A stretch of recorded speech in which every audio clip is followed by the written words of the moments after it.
নমস্কার বন্ধুরা, আজকে আমি রান্নার গ্যাস নিয়ে একটা নতুন আপডেট আপনাদের সামনে এনেছি। বর্তমানে এলপিজি গ্যাস ছাড়া রান্না করা খুবই কঠিন ব্যাপার, কারণ এই গ্যাসে রান্না করে আমরা প্রায় প্রত্যেকেই অভ্যস্ত হয়ে গেছি।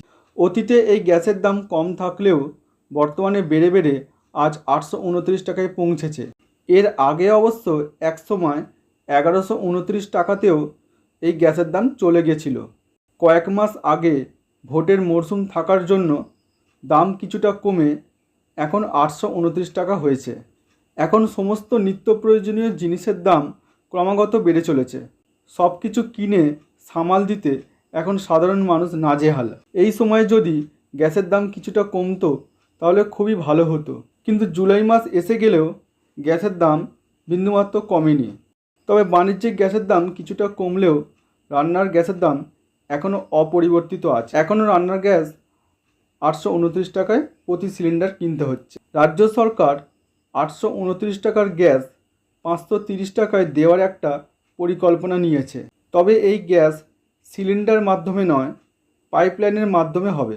হ্যাঁ বন্ধুরা, পাইপলাইনের মাধ্যমে বাড়ি বাড়ি গ্যাস দেওয়ার জন্য রাজ্য সরকার খুব দ্রুত কাজ শুরু করে দিয়েছে। পাইপলাইনের মাধ্যমে গ্যাস সরবরাহ চালু হলে 1 কেজি গ্যাসের দাম পড়বে 37 টাকা 28 পয়সা। সেই হিসেবে 14.2 কেজি গ্যাসের জন্য একজন গ্রাহককে দিতে হবে 529 টাকা 37 পয়সা।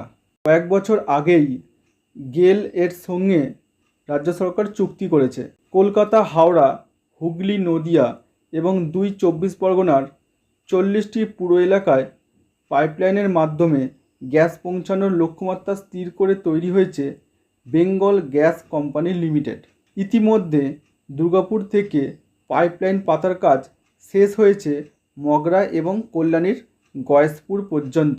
বাড়ি বাড়ি প্লাস্টিক পাইপলাইন পাতার কাজ নিউ টাউন থেকে ব্যারাকপুর এলাকা পর্যন্ত হয়ে গেছে। পূর্ব বর্ধমানের কিছু অংশে স্থানীয় কিছু সমস্যার জন্য পাইপলাইন পাতার কাজ বন্ধ আছে।